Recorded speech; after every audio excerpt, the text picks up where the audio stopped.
leyendo Romanos capítulo 1 y vimos la primera palabra. La primera palabra hablaba o dice Pablo, Romanos capítulo 1, versículo 1. Vimos lo que es la vida de Pablo, su vida pasada, su crecimiento, su encuentro con Jesús, su cambio, su transformación. Y vimos cuáles fueron las últimas palabras de Pablo.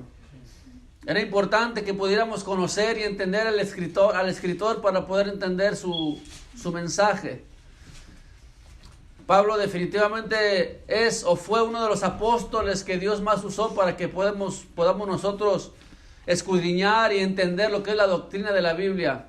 Pablo escribió 13 cartas, 13 epístolas, y en la mayoría en todas sus cartas, Pablo tiene una gran enseñanza y grande doctrina que hasta la fecha la iglesia de hoy se sigue fortaleciendo, sigue creciendo, sigue estudiando cada una de sus epístolas para poder crecer y para poder madurar y para poder entender cuál es la obra de Dios en nuestra vida, cómo funciona el evangelio en nuestra vida. Aunque Pablo haya sido el escritor de Romanos, de Romanos y de todas las demás libros, epístolas, pero sabemos que fue inspiración del Espíritu Santo. Entonces cuando miramos cada palabra de Romanos, de Gálatas, de Efesios, Filipenses, etcétera, no solamente tomamos en cuenta las palabras de Pablo, sino que tomamos en cuenta que es palabra de Dios e inspiración del Espíritu Santo para nuestra vida. Si fueran simples palabras de Pedro, de Pablo, tendríamos solamente un libro de un buen siervo de Dios. Pero no son simples palabras de Pablo, es inspiración divina, inspiración del Espíritu Santo, y podemos confiar que cada palabra que Pablo expresó y escribió en cada una de sus cartas fue inspirado por el Espíritu Santo y están ahí con un propósito y con una razón, para guiarnos, para dirigirnos, para inspirarnos, para confrontarnos y para hacer la obra redentora en nuestra vida. Así es de que tomen en cuenta que todas las palabras de la Biblia, de las cartas de Pablo, es palabra de Dios. No es palabra de Dios. Y la palabra de Dios va a hacer el efecto en nuestra vida. Amén. Romanos capítulo 1. Lo volvemos a leer del 1 al 7. Pablo, siervo de Jesucristo, llamado a ser apóstol, apartado para el evangelio de Dios, que él había prometido antes por sus profetas en las santas escrituras, acerca de su Hijo nuestro Señor Jesucristo, que era del linaje de David según la carne, que fue declarado Hijo de Dios con poder según el Espíritu de santidad por la resurrección de entre los muertos, y por quien recibimos la gracia y el apostolado para la obediencia a la fe en todas las naciones por amor de su nombre. Hasta ahí solamente. Como miramos la semana pasada, en los primeros 6 versículos, Pablo presenta el evangelio y lo presenta de tal forma que pone un panorama, una delineación para ver cuáles son los principales puntos del evangelio. Para cada palabra escrita siempre tiene un propósito. La semana pasada, como les digo, miramos la palabra Pablo. Y si seguimos palabra por palabra, hoy tendríamos que ver la palabra siervo. Y no quiero caer en palabras porque caería en una predicación temática. Y mi intención no es predicar temáticamente, sino expositivamente para saber qué es lo que quiere decir todos los versículos. Una de las características, hermano, de los antiguos escritores es de que con pocas palabras decían mucho. Y Pablo escribía así en un pequeño párrafo, encierra y encerraba grandes enseñanzas de la doctrina. Y eso lo podemos ver en todas las cartas de Pablo. Pocas palabras, grandes enseñanzas. Y hoy es al revés, ¿verdad? Hoy la gente dice mucho y enseña poco. Se dice de todo y enseña poco. Antes, con 2-3 palabras específicas, breves y sencillos, pero bien efectivos, enseñaban bastante. Y esa era la forma de escribir del apóstol Pablo. Por eso que tendríamos que poner atención en cada palabra. Y en esta salutación de los primeros 6 versículos, Pablo delinea prácticamente cosas importantes sobre lo que es el evangelio. En esta introducción Pablo quiere delinear, como lo vimos la semana pasada, los puntos principales del Evangelio, como son el Evangelio de Dios, las promesas a través de los profetas, las promesas de Dios a su pueblo y a la humanidad, Jesús como Hijo de Dios, la humanidad de Cristo, su carácter santo, su victoria al pecado, su victoria de la muerte en su resurrección, su gracia y un llamado.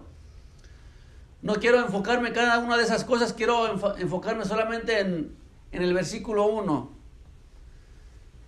Notemos que dice versículo 1, Pablo, siervo de Jesucristo, llamado a ser apóstol, apartado para el Evangelio de Dios. Nótese en el capítulo 1, en el versículo 1 dice, el Evangelio de Dios.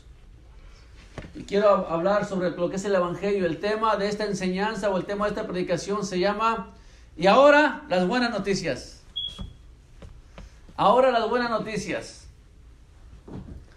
La palabra evangelio significa buenas noticias o buenas nuevas. Es del verbo, viene del griego evangelium. Eu significa bien o bueno y angelium significa noticia o anuncio. Podemos, por ejemplo, la palabra eutanasia significa buena muerte. Eu es buena. Entonces la palabra evangelio significa buena noticia. Y está relacionado con términos políticos. Evangelio no es una palabra cristiana, aunque ya se cristianizó. Estaba relacionado con un término político. Por ejemplo, cuando a César le nacía un heredero, evangelio, buenas noticias.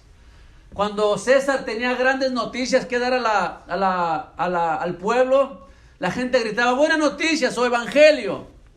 Cuando había un nuevo rey al trono, evangelio, buenas noticias. Cuando se ganaba una batalla, buenas noticias, y la gente pronunciaba o promulgaba el evangelio, porque había buenas noticias. Entonces, la palabra evangelio estaba relacionado con términos políticos o términos reales de la realeza, de los Césares. La gente se alegraba y hacía fiesta por tan grande y buena noticia. La palabra de evangelio provocaba enorme alegría y descanso y alivio porque eran buenas noticias que venían del rey.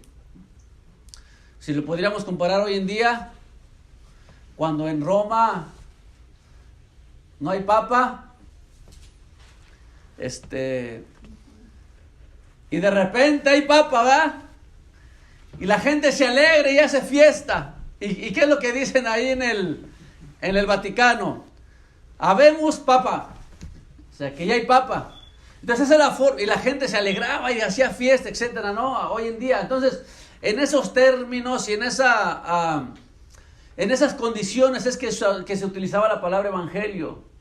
La gente proclamaba grandes noticias del rey, de los césares, de la realeza.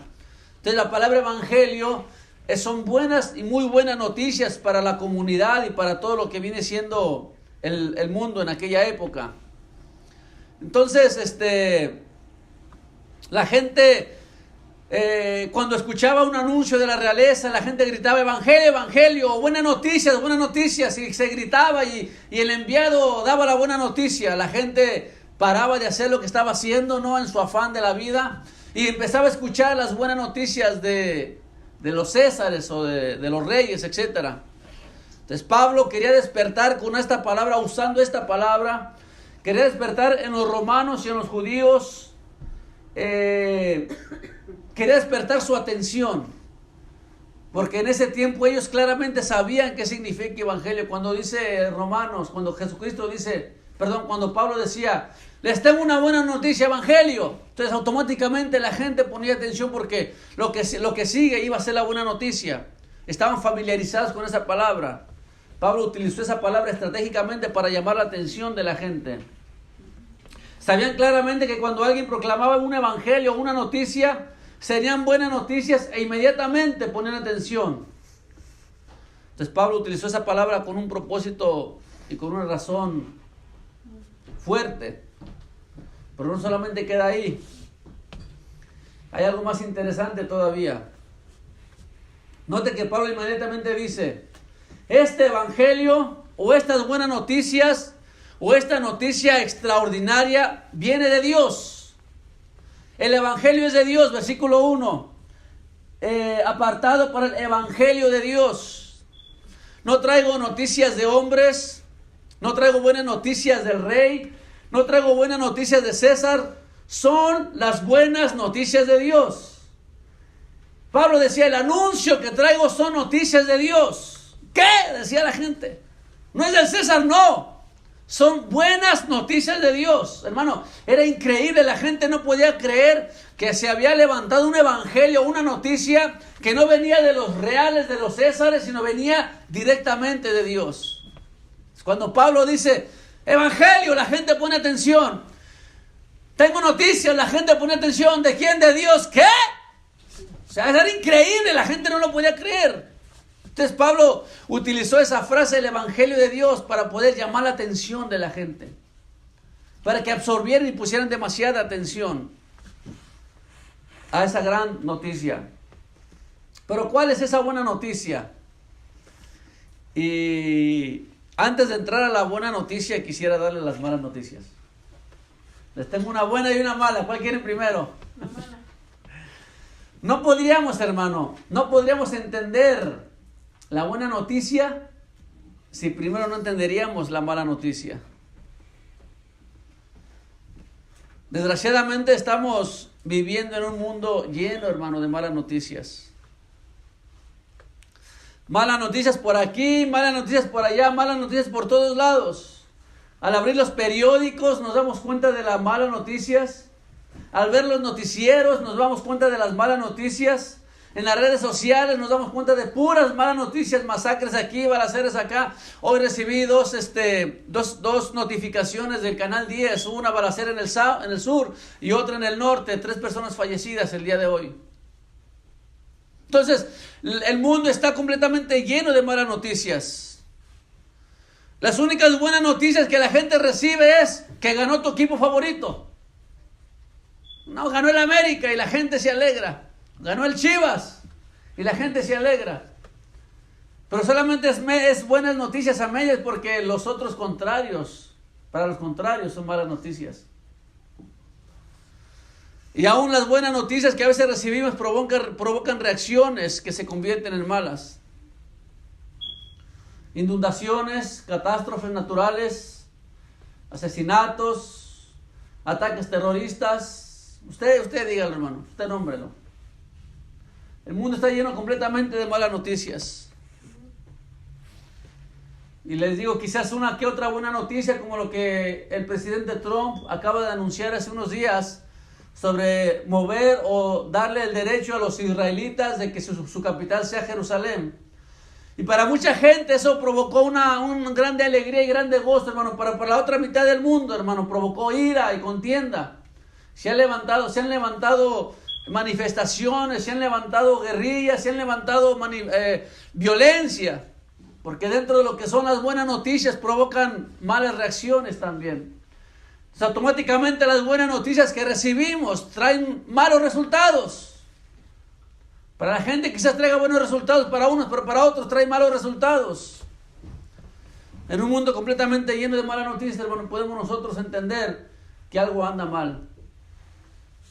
Y quisiera compartir 4 categorías en las que el mundo está batallando hoy en día. 4 categorías o 4 áreas en las que la humanidad está batallando y que necesitamos urgentemente una buena noticia. Número 1, el hombre batalla con sus malos deseos. Y los malos deseos en el corazón del hombre genera egoísmo. La gente batalla con malos deseos. Romanos capítulo 3, versículo 10 dice, no hay justo ni aun uno. No hay quien entienda, no hay quien busque a Dios. Todos se desviaron a una, se hicieron inútiles. No hay quien haga lo bueno, no hay ni siquiera uno. Sepulcro abierto es su garganta, con sus lenguas se engañan, veneno de áspides hay debajo de sus labios. Su boca está llena de maldición y de amargura. Sus pies se apresuran para derramar sangre. Quebranto y desventura hay en sus caminos. Romanos capítulo 3, versículo 10. Una de las cosas que la gente tiene es que en su corazón existen malos deseos. Y como existen malos deseos, no pueden controlar sus impulsos, no pueden controlar sus emociones. La gente sufre de insaciabilidad, en sus deseos pecaminosos. Tenemos una sociedad completamente hundida en sexo y pornografía e inmoralidad. Como resultado de esa inmoralidad que hay destrucción de la familia, hay destrucción de la inmoralidad, hay destrucción de valores, hay destrucción de niños y de jóvenes, hay destrucción de trabajos y hogares y destrucción de la misma vida. Los malos deseos de los hombres los lo han llevado a destruir su propia vida en su propia concupiscencia. Los malos deseos del hombre lo está llevando a meterse en un estilo de vida que lo está llevando a la muerte y a la destrucción. Los malos deseos del hombre lo está llevando a una vida completamente insaciable, que entre más se sacian del pecado, menos llenos se sienten. Entre más cometen inmoralidad, menos llenos se sienten, porque el hombre, sus malos deseos siempre quieren satisfacer sus malos deseos, hermano, y no hay un límite para los malos deseos. Como yo le dije hace unas semanas, si el hombre no estuviera restringido por la ley, hermano, cometería los actos más perversos y crueles que podemos nosotros imaginar. Y aún así lo han hecho.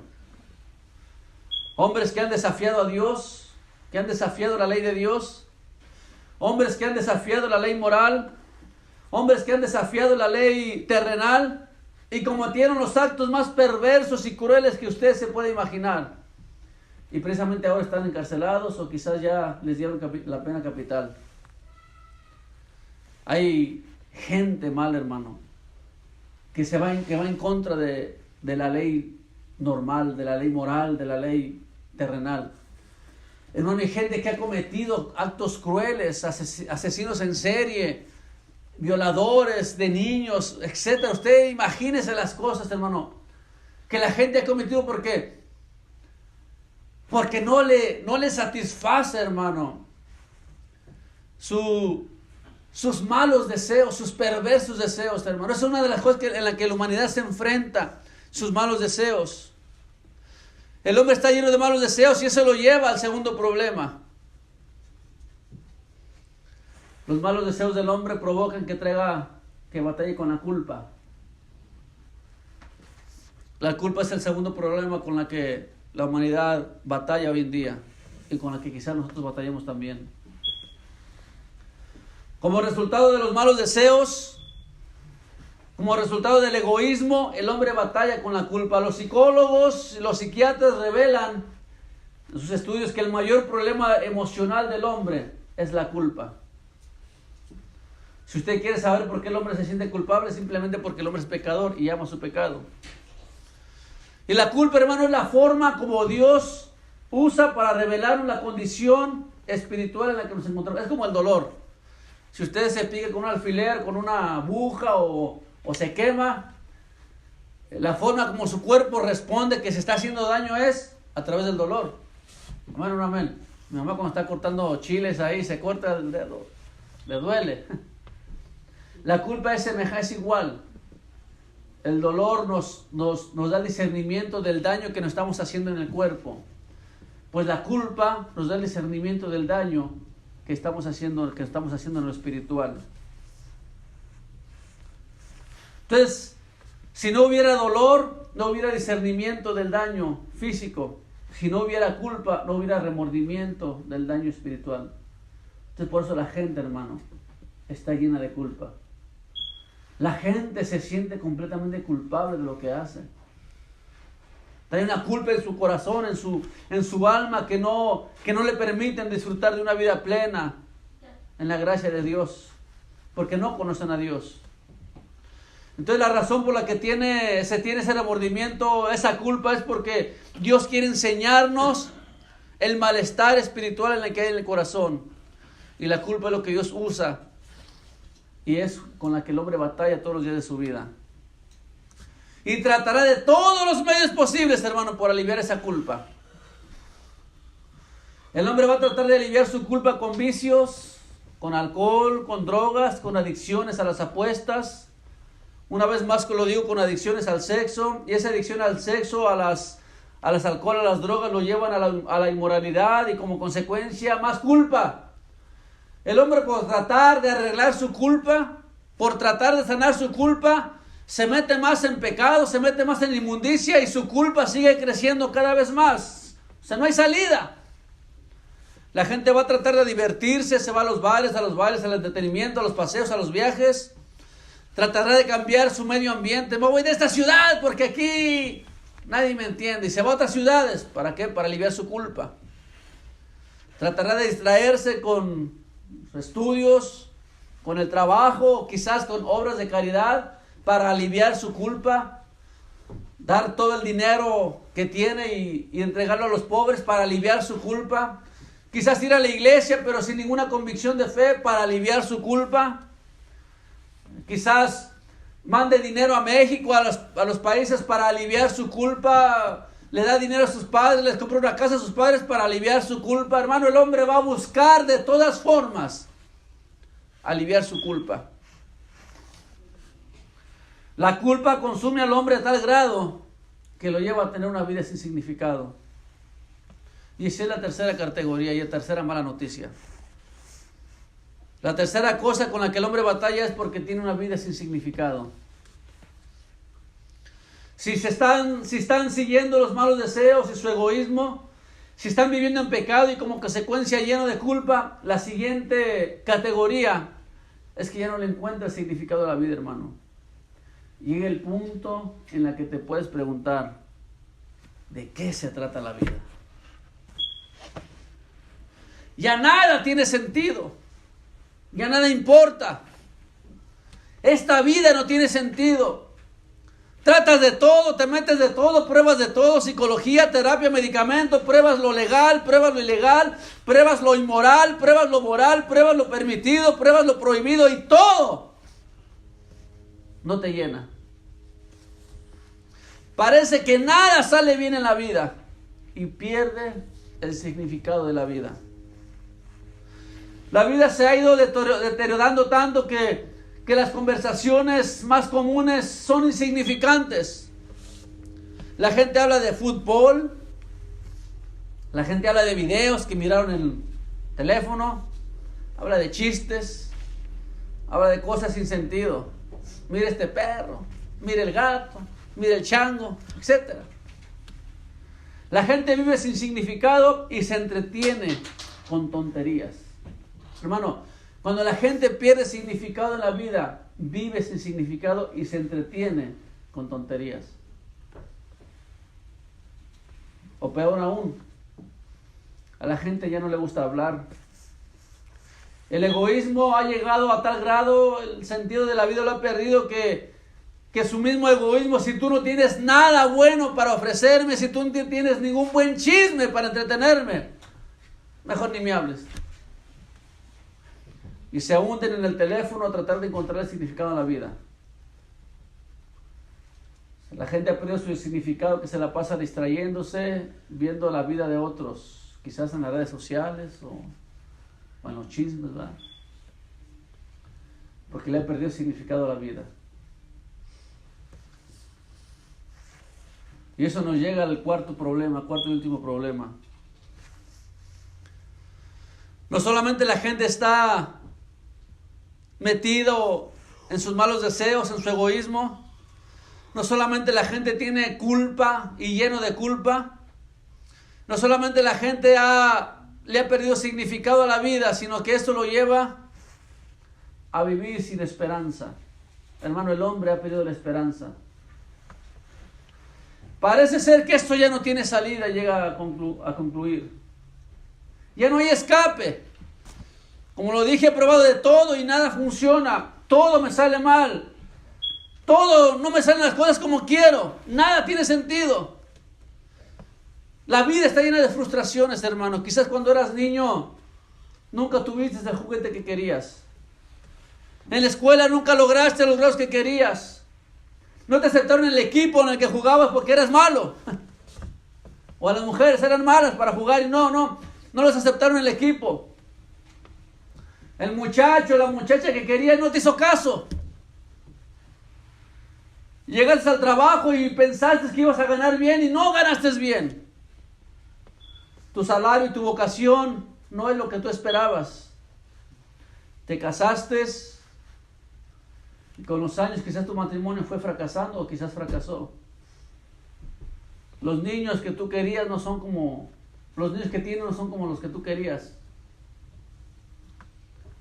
No son como tú soñaste. La vida no fue como la que tú soñaste. Entonces la vida se ha ido deteriorando de tal forma, hermano, que la gente ha perdido la esperanza porque la vida no les sale como quieren. Llegaste a cierta edad y pensaste y piensas, la vida se me fue y nunca logré hacer lo que quería hacer. Llegaste lleno de decepciones, hundido en depresión, lleno de estrés, temeroso, amargado, enojado, rebelde, lleno de ansiedad y sin esperanza. La tasa de suicidio aumenta cada año, hermano, por la condición en la que está el hombre hoy en día. Y el mundo parece ser no tener solución.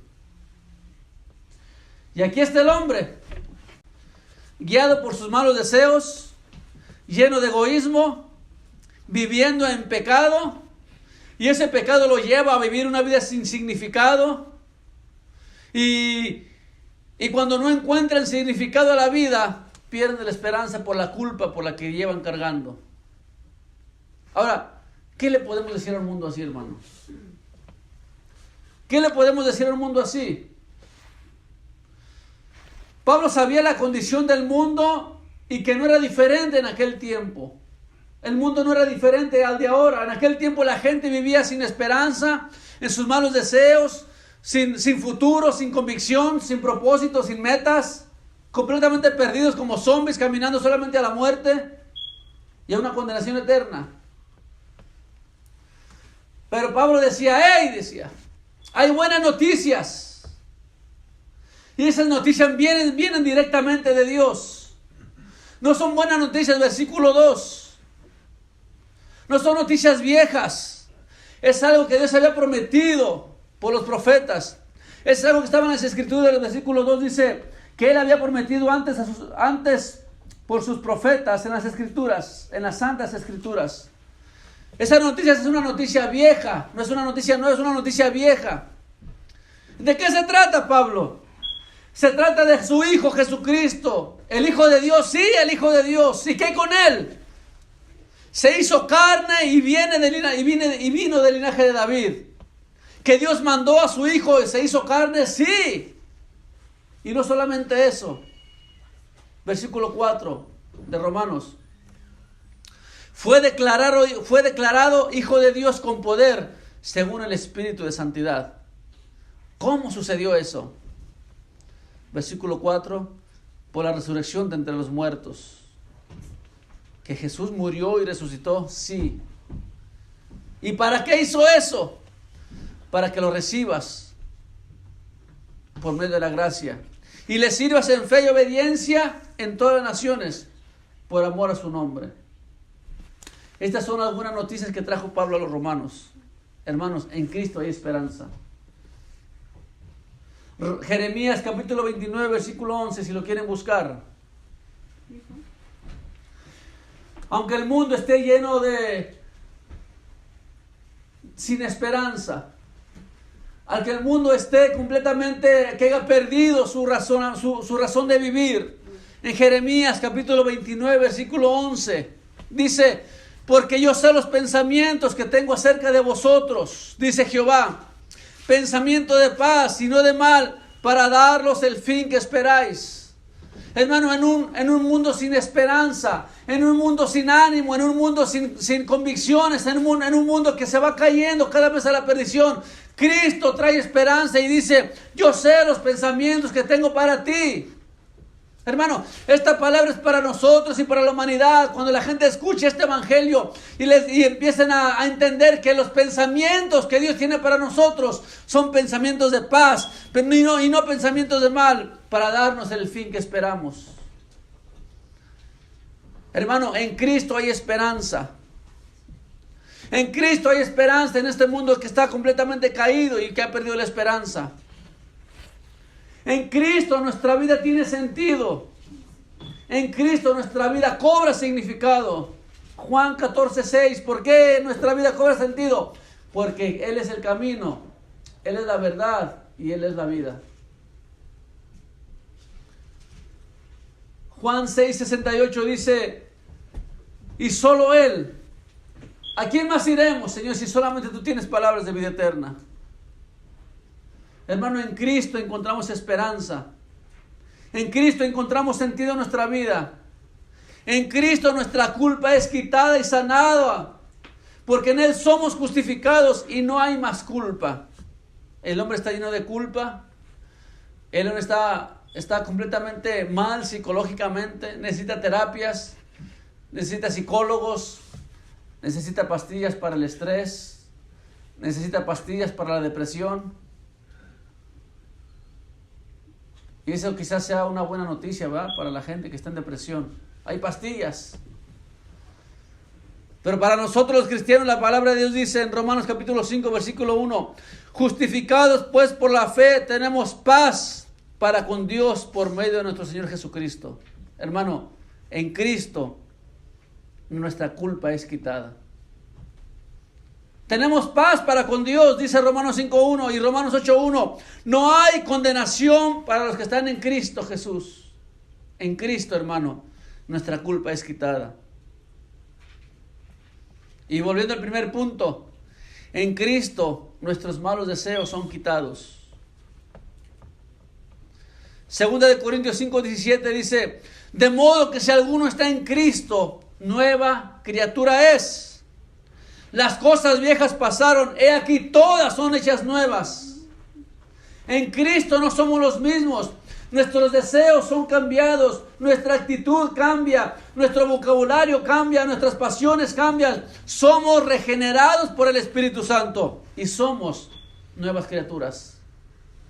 Ya no hay más malos deseos en nuestro corazón porque nuestra naturaleza humana, nuestra naturaleza de pecado es cambiada por la naturaleza divina que es en Cristo Jesús. Y ahora las buenas noticias.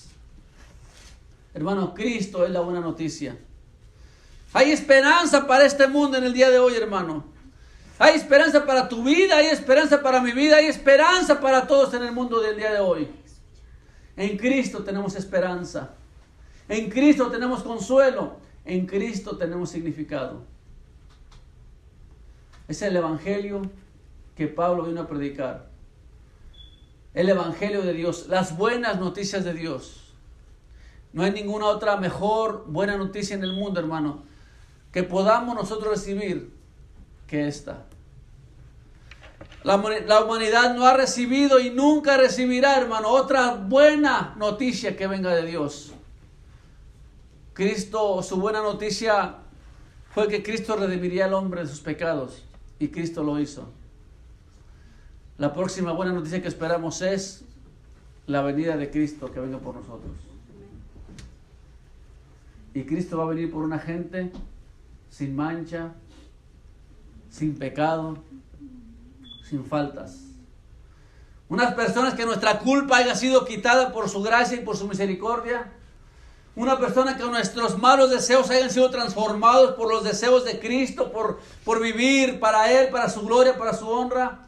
Una persona que le haya encontrado significado a su vida, porque para mí el vivir es Cristo y el morir es ganancia. Y ya no vivo yo, decía Pablo, sino que Cristo vive en mí. Y lo que ahora vivo en la carne, lo vivo en la fe en el Hijo de Dios, el cual me amó y se entregó a sí mismo por mí. Esa es la razón por la cual nosotros podemos vivir con esperanza. Es la razón por que nosotros podemos vivir con deseos, con ánimo, y le hemos encontrado significado a la vida. Y aunque la vida la vivamos para Él, hermano, le hemos encontrado significado a la muerte, porque morimos para Él. Y esa es la buena noticia. Ese es el evangelio que Pablo vino a predicar a los romanos, que hay buena noticia de salvación eterna para ellos. Que Cristo murió, pero también resucitó. Que el Hijo de Dios que se hizo carne y habitó entre nosotros, vino a dar la vida por nosotros, para que tuviéramos nosotros salvación y vida eterna. En un mundo de malas noticias, hermano, qué buena noticia puede recibir la humanidad del día de hoy, en medio de tanta mala noticia. No hay buena noticia, hermano, en este mundo. No hay buena noticia en este mundo, hermano, que pueda satisfacer al hombre. No hay buena noticia en lo mínimo. La única buena noticia que viene de Dios es la noticia que viene de Dios. No hay noticia terrenal que satisfaga al hombre. Lo puede emocionar solamente un rato. Le puede decir, ay, ganó tu equipo favorito, ganó tu político favorito, ganó X cosa. Habemos papa, le dicen a los romanos, y la gente se alegra, pero ¿de qué sirve? Si esa gente sigue viviendo en idolatría y en pecado y van directamente al infierno. Así haya 1000 papas en el Roma, hermano. No es buena noticia para nosotros. La única buena noticia es que Cristo vino y murió por nosotros. Para darte esperanza, para darle significado a tu vida, para quitarte la culpa y para quitarte los malos deseos que hay en tu corazón y en el mío. Cristo vino a romper y a deshacer las obras del diablo. Esa es la buena noticia. Y ahora las buenas noticias. Cuando la gente venga a ti, te llene de malas noticias, mira lo que pasó en México, lo que pasó en Israel, lo que pasó aquí, lo que pasó allá, tú dile, y ahora las buenas noticias. ¿Cuáles buenas noticias? Que Cristo vino a salvarte y que en Cristo somos justificados. Que Cristo vino y murió por tus pecados para que tú puedas ser salvo. Y no importa que caigan 1000 a tu diestra y 10,000 a tu derecha, a ti no te llegará el mal, ni plaga tocará tu morada. Porque en Cristo estamos seguros. En Cristo estamos seguros, hermano. Y aunque la muerte venga, en Cristo estamos seguros.